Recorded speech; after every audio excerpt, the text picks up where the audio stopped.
આમ જુઓ ને તો બધા જ પરિવારોમાં સમસ્યા છે. તમે કદાચ આ વાત સાંભળી હશે કે એક સાસુમાં મંદિરથી આવતા હતા, એને સામે એક ભિક્ષુક મળ્યો ગલીના નાકે. એટલે સાસુમાએ કીધું કે કેમ તારું પાત્ર ખાલી છે ભાઈ, કંઈ નથી? તો કે આજે ના પાડી ભાભીએ કે ઘરમાં કંઈ નથી. અચ્છા, ચાલ મારી સાથે. એને લઈને આખી ગલી ક્રોસ કરીને, મોહલ્લો ક્રોસ કરીને છેક છેલ્લે ઘર ત્યાં લઈ ગઈ. ને પછી સાસુમાએ કીધું ઊભો રહે, હું આવું. અંદર ગયા, પાછા આવ્યા અને કે જા, કંઈ નથી. પેલો ભિક્ષુક ચીડાઈ ગયો કે અરે, તો આટલા તડકામાં મને અહીંયા પાછો શું કામ લાવ્યા? તો કે ના પાડનારી એ કોણ? હું બેઠી છું. જેને પહોંચશે એને પહોંચશે. ના, હું પાડીશ. હજી હું બેઠી છું આ ઘરમાં, એટલે બધા નિર્ણય હું કરીશ, એને નહીં પૂછવાનું. કોકની દીકરી આપણે ઘેર પરણીને આવે તો એ પોતાની સાથે પોતાનું બાળપણ, પોતાના પરિવારની પરંપરા, પોતાનો ઉછેર લઈને આવે છે. આપણે બધા અજાણતા જ બધું ભૂસી એની સ્લેટ કોરી કરી અને આપણી વાત લખવાની શરૂ કરીએ છીએ. પણ જેણે સ્લેટમાં લખ્યું હશે ને એ બધાને ખબર હશે કે તમે ગમે એટલું લૂછી નાખો, અમુક ઘસરકા તો રહી જ જાય. હવે એ ઘસરકા એના પિયરના છે. એ પોતાની સાથે જે શીખીને આવી છે, જે લઈને આવી છે. તમે મોબાઈલ નવો ખરીદ્યો હોય ને તો તમને 2 મોબાઈલ બાજુમાં મૂકીને બ્લૂટૂથ ઓન કરી આપે અને એમ કે જ્યાં સુધી આ ફોનનો ડેટા આ ફોનમાં ટ્રાન્સફર ના થાય ને ત્યાં સુધી વચ્ચે બટનો ના દબાવતા, નહીં તો હેંગ થઈ જશે. હા કે ના? હવે આ 2 ફોન બાજુમાં મૂક્યા હોય અને આ ફોનનો ડેટા આમાં ટ્રાન્સફર થતો હોય, એ પોતાને ઘેરથી જે ડેટા લઈને આવી છે એ તમારા ઘરમાં ટ્રાન્સફર કરે ત્યાં સુધી તો રાહ જુઓ. બટન દબાવવાના ચાલુ કરીને એને હેંગ ના કરી દો. પછી હેંગ થઈ જાય એટલે સમસ્યા શરૂ થાય. તમે તો બધા પાટીદારો છો, ખેડૂત. તમને બધાને ખબર છે કે એક છોડને એક માટીમાંથી કાઢીને બીજી માટીમાં રોપવો હોય તો થોડી માટી ભેગી લઈ જવી પડે. આમ સોઈ ઝાટકીને એના મૂળ સાથે રોપો તો મરી જાય. હા કે ના? તો એ પોતાને ઘેરથી થોડી માટી લાવી છે, એ માટી સાથે એને રોપો એટલે તમારા ઘરની માટીમાં એ માટી ભળે ને ત્યાં સુધી એને એના ઘરની માટી મદદ કરશે ટકી જવામાં. આવું આપણે કરતા ગઈકાલ સુધી જે કરતી હતી એ ભલે કરે, અમારા ઘરમાં આવું ચાલશે અને નહીં ચાલે ત્યાંથી પહેલી લડાઈ શરૂ થઈ જાય. તમારું ઘર ને અમારું ઘર, આપણું ક્યાં ગયું? એનું પિયરનું ઘર એ તમારું ઘર ને આ અમારું ઘર, તો એનું બિચારીનું આપણું ઘર ક્યાં ગયું? કોઈ સાસુ એમ કહે છે કે બેટા આપણા ઘરમાં આમ કરવાનું, બેટા આપણા પરિવારમાં આમ કરવાનું. એને ઘેર એને ટિંડોળા ગોળ સમારીને ખાધા હોય 20-22 વર્ષ સુધી. અહીંયા આવે ને બિચારી કે લાવ હું શાક સમારી આપું, અને ટિંડોળા ગોળ સમારે તો પછી જુઓ મજા સાસુમાં જે ધમકાવે. કોઈ દી કોઈ ટિંડોળા ગોળ સમારે, અરે બધાએ ચાવીને જ ખાવાના છે, આખે આખા ગળવાના છે કોઈ, અને તોય ઊભા ટિંડોળા સમારવાના. હા ભલે તમારા ઘરમાં એમ પરંપરા હોય તો એને ધીમેથી કહો કે બેટા આપણે ઘેર છે ને ટિંડોળા ઊભા સમારે છે. અને વહુને મારે કહેવું છે કે ટિંડોળા ગોળ ચીરી નાખતા પહેલા એકવાર પૂછી લેવું કે મમ્મી કેવી રીતે કરું. હવે આ કેવી રીતે કરું પૂછવાનો સૌથી મોટો ઈગો પ્રોબ્લેમ નવી પેઢીને છે. મને બધું આવડે છે, MBA. સમજાયું? આ બધા જેટલા MBA છે ને એ બધા કે મને બધું આવડે. એક બેન હતા, નવા લગ્ન થયા, પછી એના વરે એને કહ્યું કે પૂરણપોળી બનાવો ને, મારી મમ્મી બનાવે છે એવી. કે ભલે.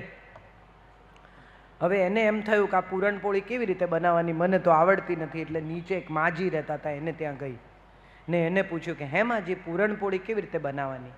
તો કે પહેલાં છે ને બેટા દાળ બાફવાની. તો કે હા એ તો મને ખબર છે. પછી? તો કે પછી લોટ બાંધવાનો. તો કે હા એ મને ખબર છે. પછી? તો કે પછી જાયફળ જે તમારે બીજું નાખવું એ એલાયચી બધું નાખીને દાળને ઘટ્ટ કરવાની. તો કે આ એ મને આવડે છે. પછી તો કે પછી લુવા પાડવાના, આમ કરવાનું ને પૂરણપોળી વણવાની. તો કે એ મને આવડે. પછી માજીનું મગજ ગયું, બધું આવડે છે પૂછવા શું કામ આવી છે? એટલે માજીએ કીધું કે બસ વણીને પાણીમાં નાખી દેવાની. તને આવડે છે ને? તો કે હા એ મને આવડે છે. એ તો ગઈ, પૂરણપોળી બધું જેમ બતાવ્યું હતું એમ રેસીપી પ્રમાણે બનાવી, વણીને પાણીમાં નાખી દીધી. છોકરો આવ્યો, લાવ પૂરણપોળી. તો પેલી તો આમ રસા જેવી પૂરણપોળી. તો કે આ તે શું કર્યું? તો કે કેમ આવી જ તો બને, નીચેવાળા માજીએ શીખવ્યું. છોકરો નીચે પૂછવા ગયો તો માજી કે બધી વાતમાં કે મને આવડે. તો શું શીખવે એને? શીખવાની તૈયારી ક્યારે હોય? નોટ કોરી હોય તો એમાં કઈ લખાય. લખેલી નોટમાં કોઈ કેવી રીતે કઈ લખે? આપણે લખેલું પાનું કેવું ફેરવી નાખીએ છીએ, ભાઈ કોરું પાનું ગોતો તો એમાં કઈ લખાશે. લખેલા પાનામાં કોઈ કઈ લખી શકે છે? તો તમે તો બધું લખીને જ આવ્યા છો. નવી પેઢીના લોકો, તમને બધી ખબર જ છે, તો તમને અમે શું શીખવવાના? એની સામે મારે વૃદ્ધ અને મારી ઉંમરની સાસુઓને એ પણ કહેવું છે કે એમની પાસે પણ એક આવડત છે, નવા જમાનાની સમજ છે, વિજ્ઞાન છે, ભણતર છે, નવી દુનિયા સાથેની નવી ઓળખાણ છે. તમે વિચારો કે અનુભવ અને ટેકનોલોજી ભેગા થાય ને તો જ વિકાસ થઈ શકે. દુનિયાના કોઈ પણ દેશનો વિકાસ કેવી રીતે થાય? જૂના લોકોનો અનુભવ ને નવા લોકોની ટેકનોલોજી, એ બે ભેગા થાય તો વિકાસ થાય. હવે અનુભવ ને ટેકનોલોજી સામે ઊભા રહી જાય તો શું થાય? વિનાશ. એક કે હું સાચી ને એક કે હું સાચી, અને આમાં સૌથી વધારે મરો કોનો થાય? દીકરાનો. ઘેર આવીને જો સીધો વાઈફને પૂછે કેમ છે તો કે વહુ ગેલો, અને ઘેર આવીને જો મમ્મી પાસે જાય તો કે માવડીયો. હવે એને શોધી કાઢ્યું છે, સીધો આવીને ટીવી જુએ છે, બેમાંથી કોઈ પાસે જતો જ નથી. આપણે જોઈએ જ નહીં બેમાંથી કોઈ, ખાલી ખોટું સાંભળવું. મમ્મીને પૂછો કેમ છે, બહુને પૂછો કેમ છે, એના કરતાં આપણે સમાચાર જુઓ, દેશમાં શું થયું એ જાણો, ઘરમાં શું થયું છે તો હમણાં કલાકમાં ખબર પડશે જ. હું પૂછું કે ના પૂછું, હમણાં કહેવા બેમાંથી એક આવશે જ. એટલે એ સમાચાર તો મને મળી જ જવાના છે. આ દેશના સમાચાર જોઈએ. એક બેન હતા, એમને બહુ એમ કે મારે વજન ઉતારવું છે. ઘરમાં કંઈ કામ કરે નહીં, જીમમાં જાય, આખો દિવસ એમાં બરબાદ કરે. 2 કલાક જીમમાં જાય ને અહીં જાય ને ત્યાં જાય ને ડૉક્ટરોને કન્સલ્ટ કરે ને. એમાં એને એક ડૉક્ટર મળ્યા, મોટી ઉંમરના અનુભવી બેન. એમણે કહ્યું તમારે છે ને બેન કંઈ કરવાની જરૂર નથી, તમારે છે ને ડોકું હલાવવાનું, ડાબેથી જમણે, જમણેથી ડાબે, ડાબેથી જમણે, જમણેથી ડાબે, આમ. તો કે એટલું કરવાથી વજન ઉતરે? કે બિલકુલ ઉતરે. તો કે એવું ક્યારે ક્યારે કરવાનું એ મને કહો. તો કે ખાવાનું જુઓ ને ત્યારે.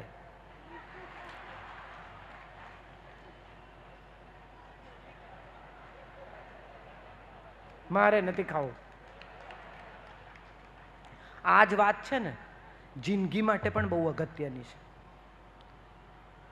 જીભ છે ને એ 2 કામ કરે, એક સ્વાદ આપે ને એક શબ્દ આપે. સાચું કે ખોટું? જીભના 2 કામ, એક તમને સ્વાદ ચખાડવાનું ને એક તમારી ભાષા, તમારા શબ્દ તમારી જીભમાંથી આવે. આ 2 ઉપર જો કંટ્રોલ આવી જાય ને, સ્વાદ અને શબ્દ, તો સ્વાસ્થ્ય અને સંબંધ સારા રહે. એટલે જ્યારે એમ થાય ને કે મારે કઈ જ દેવું છે ત્યારે ડોકું હલાવું, ડાબેથી જમણે ને જમણેથી ડાબે. થોડીક વાર હલાવશો ને તો મન શાંત થઈ જશે. અત્યારે ને અત્યારે, હમણાં ને હમણાં ચોપડાવી જ દઉં, સંભળાવી જ દઉં, કહી જ દઉં. હમણાં આ પશ્ચિમથી બહુ પવન આવ્યો છે. આજે તો મેં કેટલી સ્ત્રીઓને સાડીમાં જોઈ, કેટલા વખતે. બાકી સાડી સ્ત્રીઓ હવે પહેરતી નથી. મને બહુ ગમે, મારા દેશનો પોશાક છે, હું હંમેશા સાડી પહેરું. તો મને ના એમાં કંઈ તાળી પાડવા જેવું નથી. આપણા દેશના કપડાં આપણે પહેરીએ, એમાં હું તાળી પાડવાની? પણ મજાની વાત એ છે કે આપણે બધા આપણી પરંપરાઓ ભૂલતા જઈએ છીએ. આપણને એમ છે કે પશ્ચિમથી આ સમોવડી સ્ત્રી આવીને સ્ત્રી સ્વાતંત્ર્ય આવ્યું ને, સ્ત્રી સશક્તિકરણ આવ્યું ને, બધું પશ્ચિમ ઇંગ્લેન્ડથી આવ્યું ને, યુરોપથી આવ્યું ને. એકચ્યુઅલી મારે તમને એક વાર્તા કહેવી છે ગાર્ગી અને યાજ્ઞવલ્ક્યની. બહુ જ મોટા મહર્ષિ યાજ્ઞવલ્ક્ય, સૌથી જ્ઞાની. યાજ્ઞવલ્ક્યને જનક રાજા કહે છે કે હું ઉત્તમ બ્રાહ્મણનું સન્માન કરવા માંગુ છું, અને જે સૌથી જ્ઞાની હશે એને હું 1000 સોનાની ખરીવાળી ગાય, 1000 સુવર્ણ મોરો અને બીજું બધું દાન આપીશ. યાજ્ઞવલ્ક્ય કહે હું જ છું સૌથી બુદ્ધિશાળી, મારાથી વધારે જ્ઞાની તો કોઈ છે જ નહીં, લઈ લો બધું. ત્યારે 21 વર્ષની એક છોકરી, વચકનુ ઋષિની દીકરી, એ આવી અને એણે કહ્યું કે તમે કેવી રીતે નક્કી કરી લીધું કે તમે સૌથી જ્ઞાની છો? મારા પ્રશ્નોના જવાબ આપો. આ દેશની પરંપરા, આ દેશનું સ્ત્રી સન્માન એ છે કે આટલા મોટા જ્ઞાની ઋષિ પેલી 21 વર્ષની છોકરીના સવાલોના જવાબ આપે છે, અને એ નમ્રતાથી જવાબ આપે છે. ઉપનિષદમાં ગાર્ગી અને યાજ્ઞવલ્ક્યનો સંવાદ એ ઉત્તમ સંવાદ છે, જેમાં જ્ઞાન તમને ભરી ભરીને મળે છે. ગાર્ગી એને પ્રશ્નો પૂછે છે અને યાજ્ઞવલ્ક્ય એના જવાબ આપે છે, જેમાં આખા જીવનનું દર્શન છે. 21 વર્ષની છોકરી. બીજી એક કથા, મહાન ગણિતાચાર્ય જ્યોતિષાચાર્ય એની દીકરીનું ભવિષ્ય જુએ છે. એમાં લખ્યું છે કે વૈધવ્ય યોગ છે. હવે દીકરી પોતાની જે આખી દુનિયાની કુંડળીઓ મેળવે એની પોતાની દીકરીના કુંડળીમાં વૈધવ્ય યોગ છે. એ નક્કી કરે છે કે આપણે એવું મુહૂર્ત કાઢવું, લક્ષ્મીનારાયણના લગ્ન થયા એવું કે આમાં કોઈ દિવસ 2 જણા છૂટે જ નહીં. શિવ પાર્વતીના વિવાહ જેવું મુહૂર્ત. કેટલીય મહેનત કરીને એવું મુહૂર્ત ગોઠવે છે, ગ્રહો ઉત્તમ સ્થિતિમાં હોય એવી ક્ષણ ગોતે છે. અને ત્યારે તો ઘડિયાળો પાણી ભરાય એટલે એક ઘડી થાય. વાડકીમાં નાનકડું કાણું હોય, એ કાણું ભરાતું જાય અને આખી વાડકી ભરાઈ જાય એટલે અમુક ઘડીનો સમય પસાર થયો. હવે લગ્નની તૈયારી છે, બ્રાહ્મણનો દીકરો ગોત્યો છે, સરસ જાન આવવાની તૈયારીમાં છે, સુંદર તૈયાર થઈ છે એની દીકરી લીલાવતી. અને એ આમ જોવા જાય છે, વાંકી વળીને જોવા જાય છે કે પાણી ભરાયું કે નહીં. લગ્નોત્સુક કન્યા છે, યુવાન છે, અને નીચે જોવા જાય છે. એમાં એની ચૂંક વાડકીમાં પડી જાય છે અને વાડકી વહેલી ભરાઈ જાય છે, કારણ કે ચૂંકનું વજન આવે છે વાડકીમાં, એટલે ધાર્યા કરતા વાડકી વહેલી ભરાઈ જાય છે. ખોટા મુહૂર્તમાં લગ્ન થાય છે. લીલાવતીના વૈધવ્યનો યોગ હતો, એને વૈધવ્ય આવે છે. હવે આખો સમાજ એની પાછળ છે કે વિધવાના તો પુનર્વિવાહ થાય નહીં. આ તો સદીઓ જૂની કથા છે. તો વિધવાના પુનર્વિવાહ ન થાય તો શું કરવું? અને ત્યારે પંડિત ભાસ્કરાચાર્ય પોતાની દીકરીને ગણિત ભણાવે છે. આજે આપણે જે વૈદિક ગણિતમાં ક્લાસમાં છોકરાઓને મોકલીએ છીએ ને, એ લીલાવતીનું ગણિત છે. આ બહુ ઓછા લોકોને ખબર છે, પણ આ લીલાવતીનું ગણિત છે. એણે વૈદિક ગણિતની શરૂઆત કરી.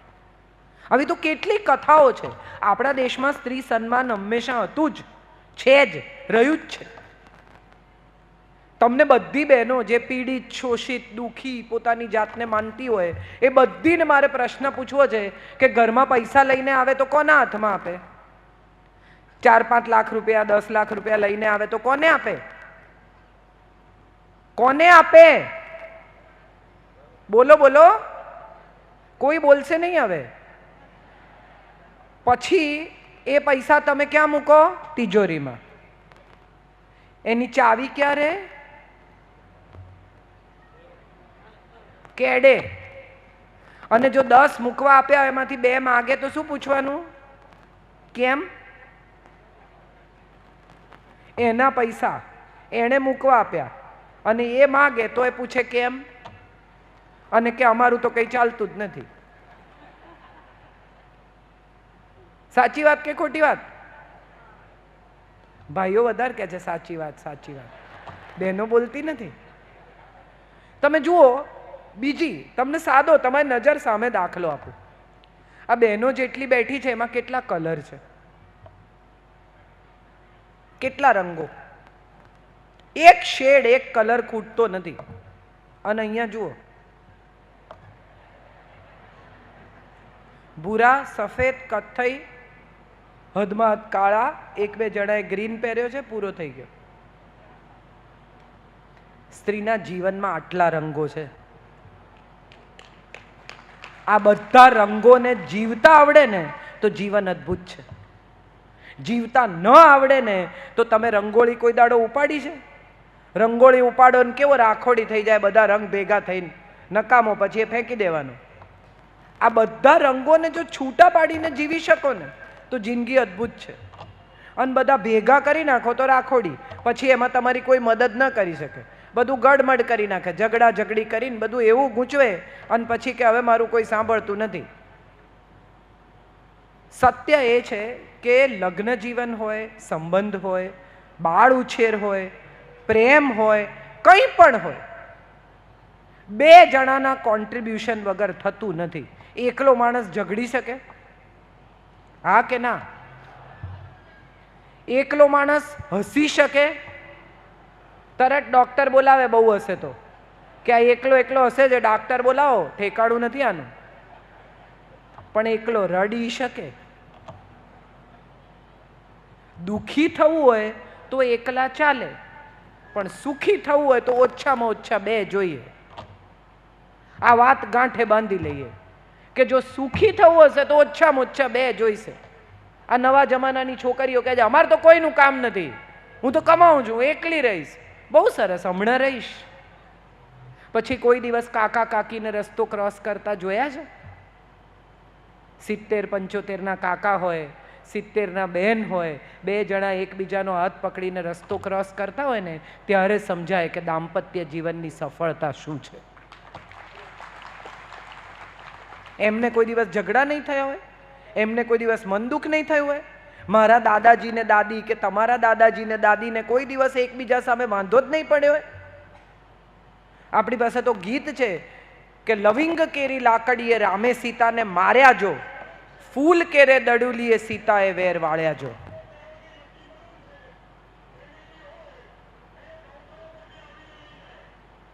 જવું છે કોઈને? કાઉન્ટર ઉપર કંઈ છે, કોઈને જવું હોય તો જઈ આવો. એકવાર મને આવી રીતે હું લેક્ચરમાં બોલતી હતી ને કોકે ચિઠ્ઠી પકડાવી તો મને કહ્યું કે ફલાણા નંબરની ગાડી છે એને ખસેડી લો.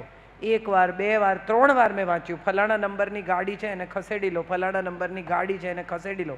પછી મને સમજાયું કે મારો જ ગાડીનો નંબર છે. એટલે કોઈ વાર એવું થઈ જાય કે આપણને ખબર જ ન હોય, મારી જ ગાડીનો નંબર. હું 3 વાર અનાઉન્સ કર્યો મેં કે કોકની ગાડી પડી છે ખસેડી લો, કોકની ગાડી પડી છે ખસેડી લો. જિંદગી આવી છે, આપણને પોતાને જ નથી